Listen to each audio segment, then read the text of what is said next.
जगत भगवान बुद्ध, भारतीय घटनेचे शिल्पकार बोधिसत्व परमपूज्य डॉक्टर बाबासाहेब आंबेडकर या महामानवाच्या आठव्या विचाराला प्रथमतः वंदन करतो. ज्या संस्थेच्या माध्यमातून तुम्ही आम्ही बौद्ध झालो ती एकमेव मातृसंस्था the Buddhist Society of India अर्थात भारतीय बौद्ध महासभा या संस्थेचे द्वितीय राष्ट्रीय अध्यक्ष, चैत्यभूमीचे शिल्पकार, बौद्धचार्याचे जनक माजी श्रामणेर पंडित काश्यप तथा भैयासाहेब आंबेडकर यांचे धर्मकार्याने वंदन करतो. या संस्थेचे संरक्षिका आदरणीय वीरताई आंबेडकर यांचे धर्मकार्याने वंदन करतो. या संस्थेचे कार्याध्यक्ष आणि समता समितीचे अध्यक्ष आदरणीय डॉक्टर भीमराव आंबेडकर साहेब यांचे धर्मकार्याला वंदन करतो. आज या राष्ट्रीय वर्षभर प्रवचन मालिकेसाठी उपस्थित असलेले मुंबई कार्यालय प्रमुख आदरणीय एस के पटेल साहेब यांनाही सुद्धा सगळी जय भीम करतो. त्याचप्रमाणे चैत्यभूमीचे व्यवस्थापक आदरणीय प्रदीप कांबळे साहेब यांना सुद्धा जय भीम करतो. त्याचप्रमाणे महाराष्ट्र राज्याचे प्रभारी संघटक जयवंत लवंडे साहेब यांना सुद्धा सविनय जय भीम करतो. यांच्या आधिपत्याखाली ही प्रवचन मालिका 3 महिने चालू होणार आहे. ते मुंबई प्रदेशचे संस्थापक उपाध्यक्ष विलाजी बबळे साहेब यांना सुद्धा सविनय जय भीम करतो. सुदीप बनसोडे गुरुजी, त्याचप्रमाणे सागर गांगोडे गुरुजी, अशोक लोखंडे आणि या ठिकाणी उपस्थित असलेले पौर्णिमाताई भोसले, वंदनाताई सावंत, त्याचप्रमाणे शालिनीताई गवळी यांना सुद्धा आणि उपस्थित असलेले सर्व प्रशिक्षक बौद्धचार्य, उपासक उपासिका, बालबालिका या सर्वांना सगळे जय भीम करतो. आजचा जो विषय आहे बौद्ध धर्म आणि विज्ञान. विज्ञानाने प्रचंड प्रगती केलेली आहे. जग अतिशय आपल्याला जवळ आल्यासारखं वाटते, परंतु ही विज्ञानाची जी प्रगती सहज झालेली नाही. त्याच्यासाठी जे वैज्ञानिक असेल त्यांना सुद्धा काही त्याग करावा लागलेला आहे, बलिदान द्यावं लागलेलं आहे, त्रास सहन करावा लागलेला आहे. अशाच पद्धतीने आपला बौद्ध धर्म सुद्धा आहे. बौद्ध धर्माचा प्रचार आणि प्रसारासाठी सुद्धा त्रास झालेला आहे, त्याग करावा लागलेला आहे, बलिदान द्यावं लागलेलं आहे. उदाहरण जर म्हटलं तर धर्माचा प्रचार आणि प्रसारासाठी महामहिंद्र संघमित्रासारखे सिलोनला जे राजपुत्र होते ते राजपुत्र सुद्धा त्यांना सिलोनला या ठिकाणी जावे लागलेले आहेत. जे काही आपले भिक्षू आहेत, भिक्षू संघ आहेत, त्यांना सुद्धा या ठिकाणी त्याग करावा लागला आहे, बलिदान द्यावं लागलेलं आहे. आणि नंतर कुठेतरी आपला धर्म सुद्धा परिवर्तित झालेला आहे. आपण बघतोय की महामारीच्या काळामध्ये कोरोनामध्ये सर्व जग थांबलं होतं, परंतु आपले आंबेडकर चळवळ ही कधी थांबली नाही. आपण सुद्धा या महामारीच्या मध्ये आपल्या महापुरुषांची जयंती साजरी केलेली आहे, बुद्ध जयंती साजरी केलेली आहे, बाबासाहेबांची जयंती साजरी केलेली आहे. म्हणजे या ठिकाणी आपली ही आंबेडकर चळवळ आहे, ही आंबेडकर चळवळ कधी थांबत नाही. म्हणून या ठिकाणी भैयासाहेबांचं एक वाक्य मला या ठिकाणी आठवते की ही आंबेडकर चळवळ जी आहे ही लोखंडाची चणे पासवणारी ही आंबेडकर चळवळ आहे. भैयासाहेबांचं वाक्य. आणि याच्यावरूनच या ठिकाणी वामनदादा कळलं. ते म्हणतात, वादळ वारा पाऊस धारा कुणी नामा शिवे, तुफानातले दिवे आम्ही तुफानातले दिवे. या ठिकाणी आपल्याला बौद्ध धम्म आणि विज्ञान हे आपल्याला जाणून घ्यायचं आहे. सुरुवातीला आपण धम्म बघूया. धम्म म्हणजे काय? तर धम्म म्हणजे निर्मळ जीवन जगण्याचा मार्ग म्हणजे धम्म. हा परीक्षेला तुम्हाला येणार प्रश्न, कधी कधी विचारतात बौद्धचार्याच्या परीक्षेला. धम्म म्हणजे निर्मळ जीवन जगण्याचा मार्ग, जीवन सुचिता राखणे म्हणजे धम्म. आता यापुढे आपण बघूया धम्म तर जाणवलाय, बौद्ध धम्म म्हणजे काय. या ठिकाणी आपण बघतोय बौद्ध धम्माची या ठिकाणी व्याख्या या ठिकाणी आहे. बौद्ध धम्म म्हणजे एका माणसाने दुसऱ्या माणसाशी माणुसकीच्या नात्याने वागणे म्हणजे बौद्ध धम्म. हा आपला बौद्ध धम्म सांगितलेला आहे. एका माणसाने दुसऱ्या माणसाशी माणुसकीच्या नात्याने वागणे म्हणजे हा बौद्ध धम्म आहे. आपला विषय सुद्धा तसाच आहे. आपण बौद्ध धम्म आणि धम्म आणि विज्ञान म्हणून या ठिकाणी बौद्ध धम्म म्हणजे काय आणि धम्म म्हणजे काय हे आपल्याला माहीत असणं गरजेचं आहे. आता या ठिकाणी आपण धम्म म्हणजे काय या ठिकाणी जाणून घेतलंय. मग आता विज्ञान म्हणजे काय? तर विज्ञान म्हणजे विस्तृत असलेलं ज्ञान, विश्लेषणात्मक असलेलं ज्ञान, विघटन असलेलं ज्ञान, विश्लेषणात्मक असलेलं ज्ञान, विशेष ज्ञान. आता याचं उदाहरण तुम्हाला एक थोडंसं देतो. विशेष ज्ञान का म्हटलं जातं? वि म्हणजे विशेष ज्ञान. मग ज्ञानाला विज्ञानाला विशेष ज्ञान का म्हटलंय? एक उदाहरण या ठिकाणी देतो. पाणी आपल्याला माहिती आहे. पाण्याची संज्ञा विज्ञानाने काय केली माहिती तुम्हाला? संज्ञा काय पाण्याची विज्ञानात? करेक्ट. मग विज्ञानाची संज्ञा H2 आहे. H म्हणजे हायड्रोजन, 2 म्हणजे अणू आणि O म्हणजे ऑक्सिजन. म्हणजे विज्ञानाने त्याचं प्रशिक्षण केलंय, निरीक्षण केलंय. म्हणून त्या पाण्याची संज्ञा केली की 2 हायड्रोजन मिळून ऑक्सिजन मिळून पाणी तयार होतं. हे विशेष ज्ञान झालं की नाही? म्हणून त्याला आपण विशेष ज्ञान म्हटलेलं आहे. विज्ञानाला आपण विशेष ज्ञान म्हटलेलं आहे. विज्ञानाने सुद्धा या ठिकाणी काय केलेलं आहे? परीक्षण केलेलं आहे, निरीक्षण केलेलं आहे आणि मग त्या ठिकाणी आपल्याला सांगितलंय की याला पाणी असं म्हटलेलं आहे. अशा प्रकारचं ते संज्ञा या ठिकाणी आपल्याला विज्ञानाची आहे. म्हणून आपण त्याला विशेष ज्ञान असं या ठिकाणी संबोधलेलं आहे. आता या ठिकाणी आपण बघूया तथागत भगवान बुद्ध जे आहेत, तथागत भगवान बुद्धांना सुद्धा या ठिकाणी काय म्हटलेलं आहे? सुपर सायंटिस्ट म्हटलेलं आहे.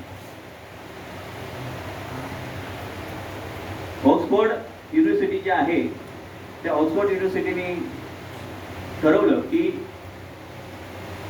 गेल्या 100 वर्षामध्ये कोण असे महापुरुष होऊन गेलेले आहेत, जे वैज्ञानिक होऊन गेलेले आहेत, शास्त्रज्ञ होऊन गेलेले आहेत, त्यांची एक यादी तयार केली. अशी 100 लोकांची या ठिकाणी त्यांनी यादी तयार केली. त्या यादीमध्ये त्यांनी बारीक असं परीक्षण त्या ठिकाणी केलेलं आहे आणि सगळ्या ज्या 100 जे महापुरुष होते त्या 100 महापुरुषांचा त्यांनी अभ्यास केला आणि त्या अभ्यासामध्ये त्यांना असं जाणवलं की जो प्रथम क्रमांक जो असेल तो म्हणजे तथागत भगवान बुद्ध. या 100 लोकांपैकी महापुरुष म्हणून तथागत भगवान बुद्धांचा त्या ठिकाणी प्रथम क्रमांक दिलेला आहे. दुसरा क्रमांक भगवान महावीर यांचा दुसरा क्रमांक त्यांनी दिलेला आहे आणि तिसरा क्रमांक चक्रवर्ती सम्राट अशोकांचा दिलेला आहे. आणि चौथा जर क्रमांक म्हटलं ते म्हणजे बोधिसत्व परमपूज्य डॉक्टर बाबासाहेब आंबेडकर यांचं 4थ्या क्रमांकावरती नाव आहे. जे आजच्या म्हणजे कलियुगामध्ये ते श्रेष्ठ असे शास्त्रज्ञ त्या ठिकाणी ठरलेले आहेत, महापुरुष ठरलेले आहेत. आणि म्हणून हे 4 क्रमांक जे आहेत, हे 4 क्रमांक ऑक्सफोर्ड युनिव्हर्सिटीमधून या ठिकाणी महापुरुषांचं नाव या ठिकाणी जाहीर झालेलं आहे. मग या ठिकाणी आपल्याला विज्ञानाचं जे विशेष ज्ञान आहे ते विशेष ज्ञान आता या ठिकाणी आपल्याला जाणून घ्यायचं आहे. विज्ञानाच्या माध्यमातून आपण सत्य जाणण्याचा प्रयत्न करतो. ते सत्य आपण जे आपले 5 इंद्रिय जे आहेत त्या 5 इंद्रियाच्या माध्यमातून आपण सत्य जाणतो. पहिली जी कसोटी दिली ते सत्य जाणण्याचं आपल्याला कसोटी दिलेली आहे. 5 इंद्रिय कुठले? तर पहिलं जे आहे डोळे, त्याला चक्षु म्हटलेले आहे. विज्ञान म्हणतं त्या डोळ्याच्या माध्यमातून आपल्याला ज्ञान प्राप्त होतं. दुसरं स्रोत जे आहे, दुसरं स्रोत विज्ञान म्हणजे कान, ज्याद्वारे आपण ऐकतो. तिसरं जे आहे ते म्हणजे नाक, नाकाने आपण काय करतो? श्वास घेतो. मग तो वाईट असेल किंवा चांगला असेल तर नाकाने आपण श्वास घेतो. आणि चौथा जो आहे तो म्हणजे जीभ. त्या जिभेने आपल्याला काय होतं? चव कळते, ती गोड आहे की खारट आहे. आणि 5वं जे आहे ते म्हणजे त्वचा. त्वचेच्या माध्यमातून आपण स्पर्श करतो. ते थंड आहे की गरम आहे हे आपल्याला कळते. अशी ही 5 ज्ञानेंद्रिय आहेत आणि त्या ज्ञानेंद्रियावर कंट्रोल करणारं आपलं मन आहे. जे सगळ्यात महत्वाचं जे आहे 6वं जे इंद्रिय म्हटलं ते म्हणजे मन. तुकाराम महाराजांचं एक वाक्य आहे त्याच्यामध्ये, करा रे मन नीट, करा रे मन नीट. आणि म्हणून आपलं जे मन आहे ते मन आपलं नीट असलं पाहिजे. आपलं हे मन नीट असलं पाहिजे. आणि म्हणून या ठिकाणी आपल्याला सांगितलंय की 6वं इंद्रिय जर म्हटलं ते म्हणजे आपलं मन. मनावर आपला कंट्रोल असणं या ठिकाणी खूप गरजेचं आहे. आता या 6 इंद्रियाच्या माध्यमातून जी जाणीव होते त्याला आपण वेदना असे म्हणतो. मग ही वेदना सुखकारक असते तर कधी दुःखकारक असते तर कधी असुखकारक असते. या 3 प्रकारच्या वेदना असतात. आता हे सुखकारक आणि दुःखकारक एक छोटंसं एक उदाहरण या ठिकाणी आपल्याला येईल. डॉक्टर बाबासाहेब आंबेडकरांचं ज्यावेळेस काठमांडूला एक परिषद होती, त्या काठमांडूला कार्यक्रमासाठी गेले. कार्यक्रम संपला आणि कार्यक्रम संपल्यानंतर त्या ठिकाणी येताना असं वाटलं की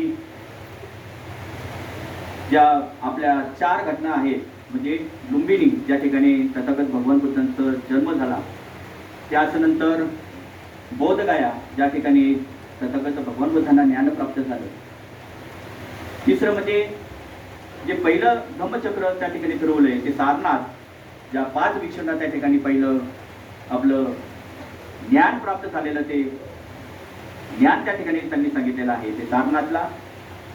आणि चौथं म्हणजे ज्या ठिकाणी तथागत भगवान बुद्धांचं महापरिनिर्वाण झालेलं आहे ते कुशीनारा. अशा 4 महत्त्वाच्या आपल्याला आहेत. तसे आपले बौद्ध जे पर्यटन आहेत किंवा आपले जे महत्त्वाचे असे काही हे आहेत ठिकाणं आहेत त्या ठिकाणी तर आपण जाणं गरजेचंच आहे.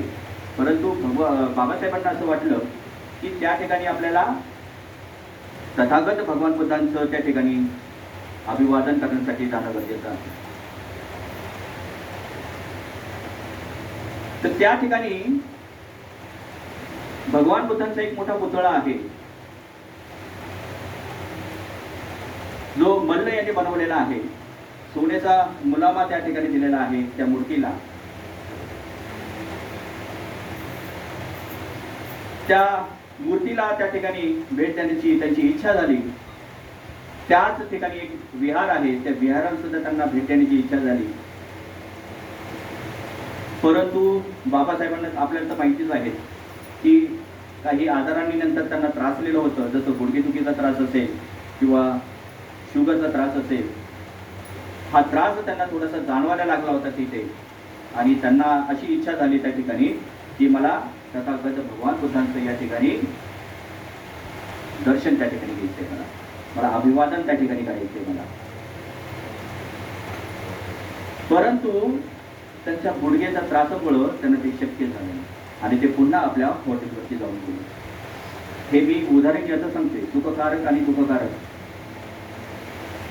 हॉटेलवर गेले, हॉटेलवर गेल्यानंतर त्यांना चेन पडाना की मी एवढ्या जवळ आलो परंतु मी तथागत भगवान बुद्धांना हे अभिवादन केलं नाही. पुन्हा दुसऱ्या दिवशी त्यांनी अतिशय स्फूर्तीने त्या ठिकाणी जाण्याचा प्रयत्न केला आणि त्या ठिकाणी जे सोन्याची गुलामा दिलेली जी मोठी मूर्ती आहे त्या मूर्तीला त्यांनी अभिवादन केलं, त्या विहारात जाऊन त्यांनी अभिवादन केलं आणि नंतर त्यांच्या मनाला कुठेतरी सुख त्या ठिकाणी आलं. हे अशा प्रकारचं हे सुखकारक आणि दुःखकारक आहेत. आणि म्हणून ह्या तीन वेदना आपल्याला त्यांनी सांगितलेल्या आहेत. आणि ह्या तीन वेदना, या तीन वेदनांना खऱ्या अर्थाने संज्ञा असं त्या ठिकाणी म्हटलेलं आहे. वेदना चांगली की वाईट अशी संज्ञा दिल्यानंतर जी प्रवृत्ती बनते तिला संस्कार असं म्हटलं जातं.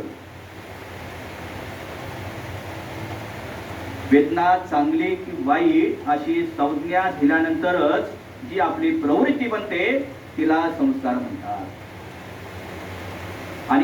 आणि या संस्कारातून माणूस घडतो. अशा प्रकारे विज्ञानाची व्याख्या ही आहे की ही गोष्ट तथागत भगवान बुद्धांनी आपल्याला 2500 वर्षापूर्वी सांगितलेलं आहे आणि तेच आता विज्ञान सुद्धा तेच मानते.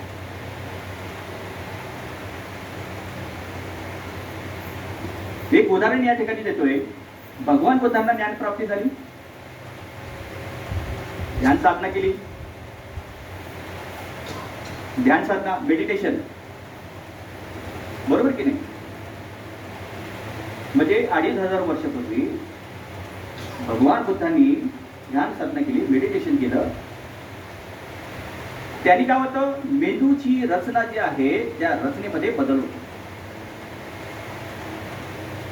विज्ञान सुद्धा आपल्याला ते सांगते. आता आपण मेडिटेशन करतो की नाही, ध्यान साधना करतो की नाही, विज्ञानात सुद्धा तेच मानलेलं आहे की तुम्ही ध्यान साधना, मेडिटेशन करा. मेडिटेशन आजही आपण करतो की नाही, बुद्धीमध्ये आपला काहीतरी फरक पडावा.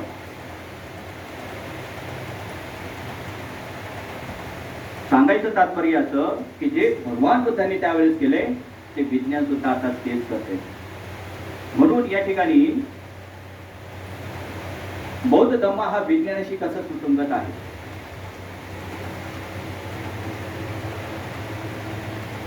विज्ञान असं म्हटलं जातं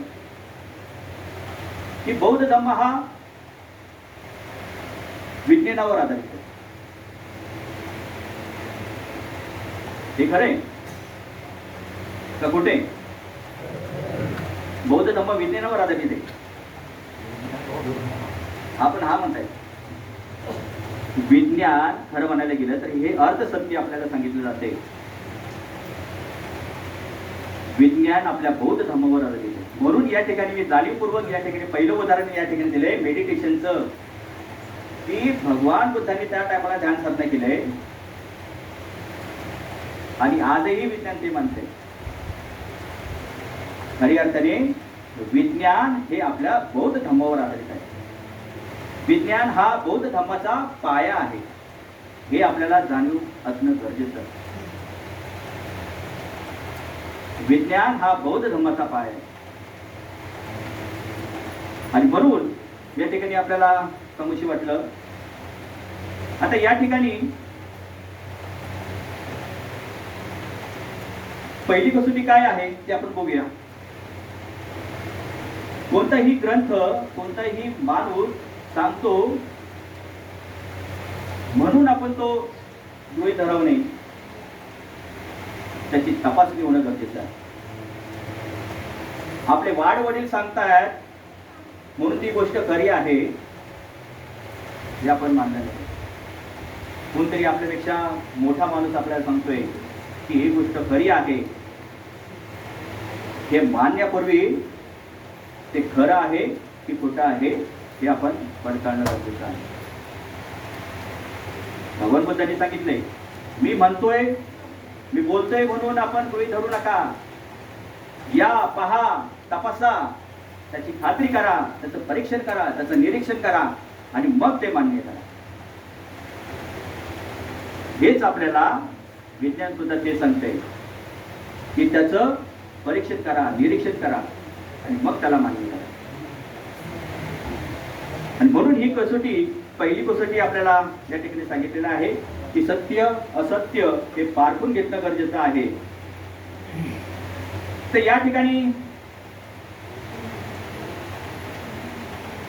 कालमांचं या ठिकाणी उदाहरण आहे की तथागत बुद्धांनी कालम सूत्रामध्ये कालमांना हे सांगितलेलं आहे की मी सांगतो म्हणून तुम्ही हे ग्राह्य करू नका, त्याचं पडताळणी करा. तुम्ही तुमच्या बुद्धीला पटते तरच बघा. जसं गाथेमध्ये आहेत ना आपल्या, हे पसिको पण आहे तो, या, पहा आणि मग त्याच्यावर विश्वास. जसं भगवत बुद्धांनी सांगितलंय, बहुजन हिताय बहुजन सुखाय. आपल्या हिताचं असेल तर ते स्वीकारा. बुद्धीला पटते तर घ्या, बघा, त्याची सत्यता त्या ठिकाणी जाणून घ्या, स्वतःचा अनुभव घ्या आणि मग ठरवा सत्य काय आणि असत्य काय.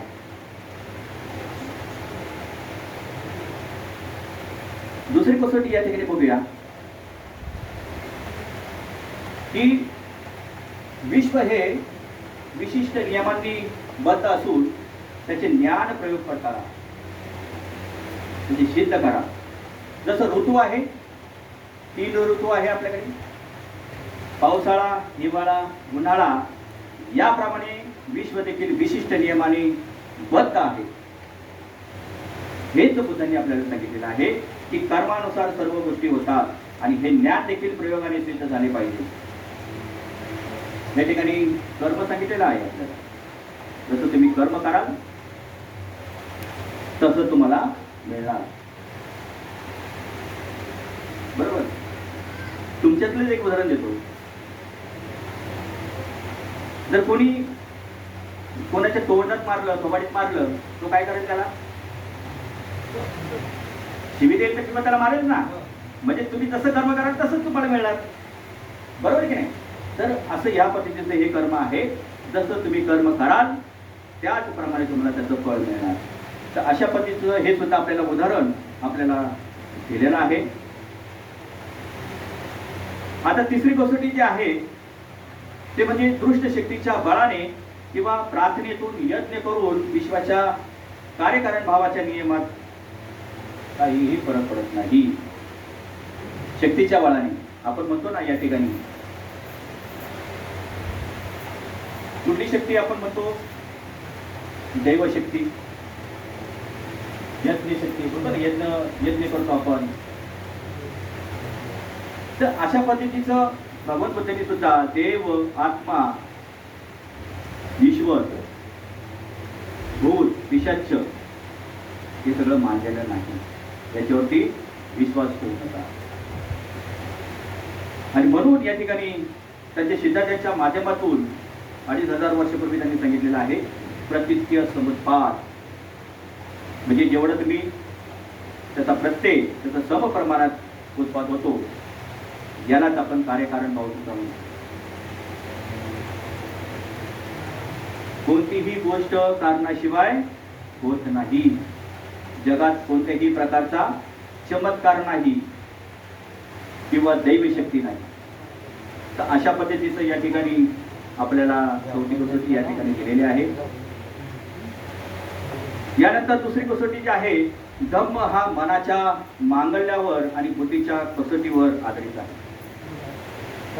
धम्माची भाषा ही हृदयाची भाषा, ती हृदयाला भेटली पाहिजे व्यक्तीच्या. जसं कालमसूत्राचं एक कालमसूत्र म्हणतं. कालमसूत्र काय आहे? कालमसूत्र आहे स्वातंत्र्याचा जाहीरनामा. कालमसुत्त सांगते की स्वातंत्र्याचा जाहीरनामा अशा या पद्धतीचं हे कालमसुत्त आहे. हे तथागत भगवान बुद्धांनी सुद्धा या ठिकाणी सांगितलेलं आहे. आणि हीच कालमसुत्ताचं जे आहे ते डॉक्टर बाबासाहेब आंबेडकरांना या ठिकाणी जे कालामांना या ठिकाणी जे काही उपदेश केलेले आहेत ते उपदेश खरे असलेले तथागत डॉक्टर बाबासाहेब आंबेडकरांना या ठिकाणी खूप भावलेले आहेत. आणि म्हणून या ठिकाणी कालमसुत्त म्हणजे स्वतंत्र्याचा जाहीरनामा असं या ठिकाणी सांगण्यात आलेलं आहे.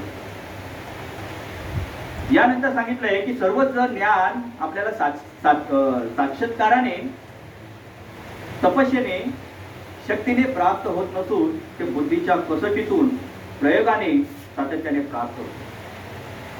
हेच तथागत भगवान बुद्धांनी या ठिकाणी सांगितलेलं आहे.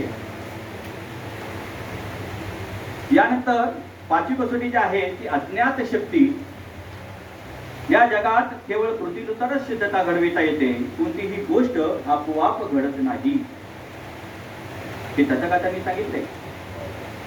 कुठलीही गोष्ट आपोआप घडू शकत नाही.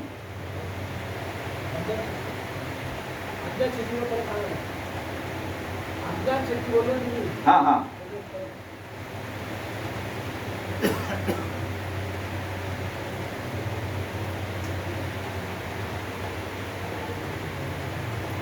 कुठलं होतं आज्ञा काय?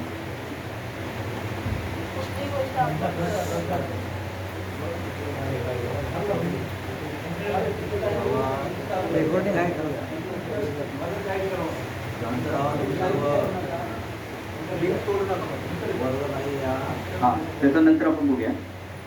सांगायचं असेल की सर्व जे ज्ञान आहे ते साक्षात्काराने होत नाही तर त्या तपस्येच्या शक्तीने प्राप्त होत नसून ते बुद्धीच्या कसोटीतून प्रयोगाने सातत्य घेतात. आपण प्रयोग करतो की नाही. विज्ञानामध्ये प्रयोगशाळा आहे की नाही. म्हणून त्या ठिकाणी सांगितलंय की बुद्धीच्या कसोटीतून आणि प्रयोगाने सातत्याने प्राप्त होते आणि तेच तथागतांनी सांगितलेलं आहे.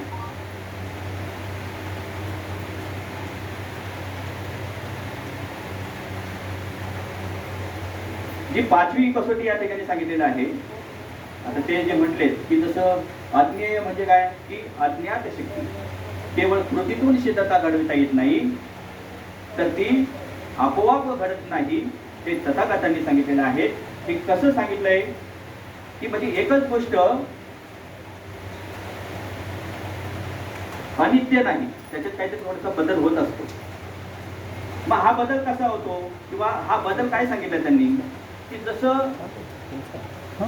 108 डिग्रीचं भारतामध्ये आपण काय करतो पाणी उकळतंय. सपोज भारतामध्ये जर 108 डिग्रीचं पाणी त्या ठिकाणी उकळत असेल तर तशाच पद्धतीचं इंग्लंडमध्ये असेल, तुमचं फ्रान्समध्ये असेल किंवा अमेरिकेमध्ये असेल तीच अवस्था असणार. हे या ठिकाणी सांगितलेले आहे की अज्ञात शक्ती या ठिकाणी होऊ शकत नाही. जसं आहे तसंच्या तसंच होणार. जे या ठिकाणी आपल्याला जसं विज्ञान म्हणते की 108 डिग्रीचं पाणी जर भारतात या ठिकाणी उकळते तर अमेरिकेमध्ये सुद्धा तशाच पद्धतीचं 108 डिग्रीचं पाणी तिकडे सुद्धा उकळणार. आणि म्हणून या ठिकाणी सांगितलेलं आहे की कुठलीही गोष्ट कृतीतून सिद्धता घडविता येते. आता या ठिकाणी आपण बघूया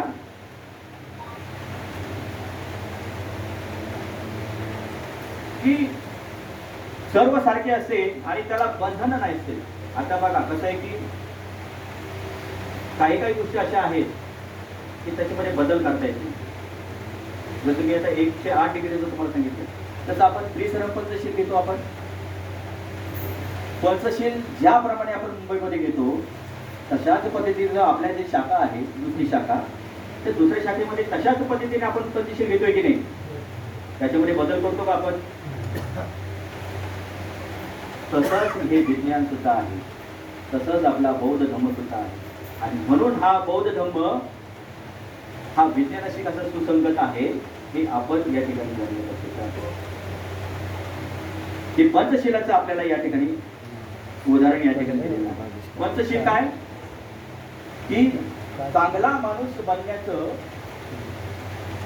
हे 5 तत्व आपल्याला दिलेले आहेत. चांगला माणूस बनण्याचं हे 5 तत्व आपल्याला या ठिकाणी दिलेलं आहे. आणि म्हणून या ठिकाणी हे पंचशीलाचं आपल्याला उदाहरण आपल्याला दिलेलं आहे.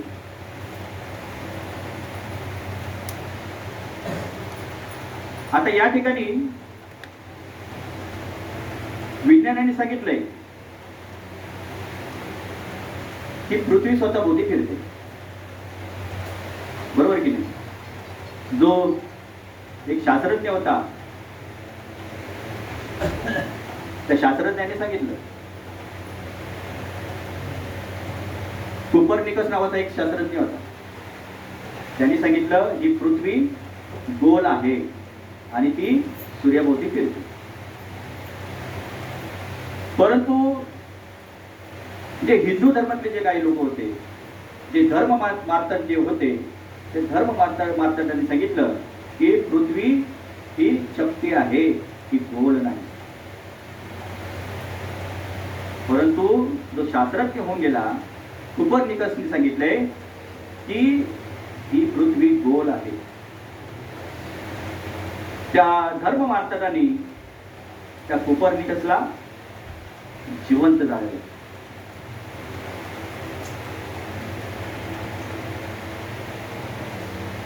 यानंतर ब्रुनो नावाचा शास्त्रज्ञ आला. 16व्या शतकामध्ये ब्रोन नावाचा जो शास्त्रज्ञ आला, त्या शास्त्रज्ञाने सुद्धा ते सांगितलं की पृथ्वी गोल आहे आणि ती सूर्याभोवती फिरते. त्या धर्म मार्तंडांनी सुद्धा ब्रोनला नजर कधी केलं आणि त्याला फाशीची शिक्षा दिली.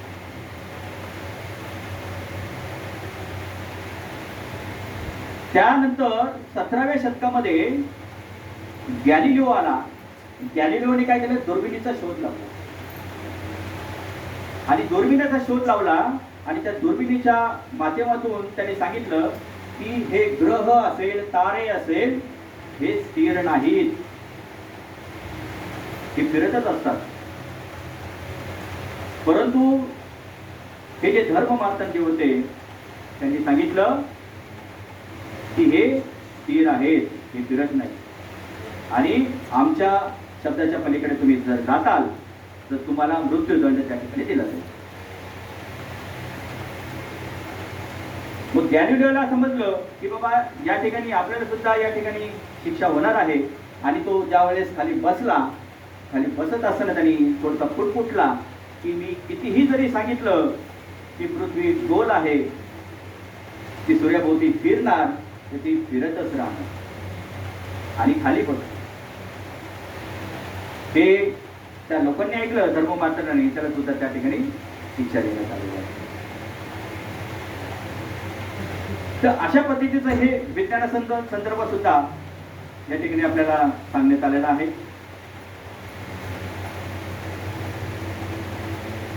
यानंतर 6वी जी कसोटी आहे ती आहे की हा जो धम्म आहे, हा धम्म देखील सार्वजनिक आहे. जर आपण त्याचे अनुसरण केले तर सर्वांना त्याचा समान लाभ होणार आहे, त्याचा समान लाभ होऊ शकतो. जसं मी सुरुवातीला सांगितलं, तथागत म्हणतात ये पस्तिको पण ऐको, म्हणजे या आणि पहा, तपासा, जर योग्य असेल तर ते स्वीकार करा. तर अशा पद्धतीचा हा आपला धम्म या ठिकाणी सुद्धा सांगितलेला आहे. बुद्धाच्या धम्मामध्ये आपल्याला सुद्धा सांगितलेलं आहे, वाचने मनाने हा नम्र असणं गरजेचं आहे, विनयशील आपण असणं गरजेचं आहे. अशा पद्धतीचे या बौद्ध धम्मामध्ये, विज्ञानामध्ये आपल्याला सांगितलेलं आहे. बुद्धही हे सांगतात आपल्याला की ते खरं आहे की खोटे आहे हे तुम्ही तपासा, अनुभवाने ठरवा, सत्य काय आहे, असत्य काय आहे हे आपण जाणून घेणं गरजेचं आहे. मी सांगतो म्हणून त्याचा स्वीकार करू नका, तर त्याचं पडताळणी या ठिकाणी करून बघा.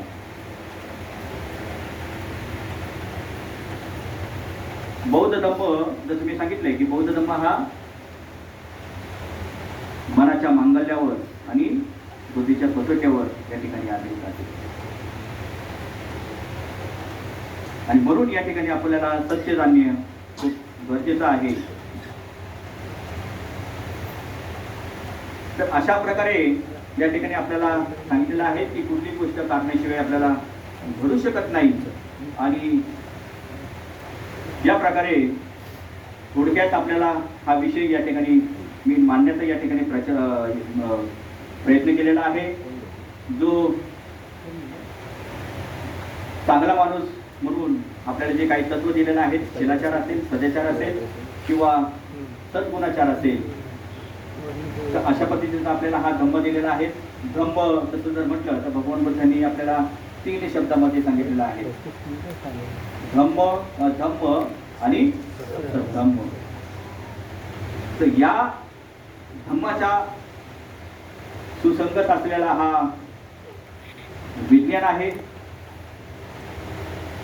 जो रूप, वेदना, संज्ञा, संस्कार, विज्ञान अशा पद्धतीचं या ठिकाणी मी सांगायचा प्रयत्न केलेला आहे.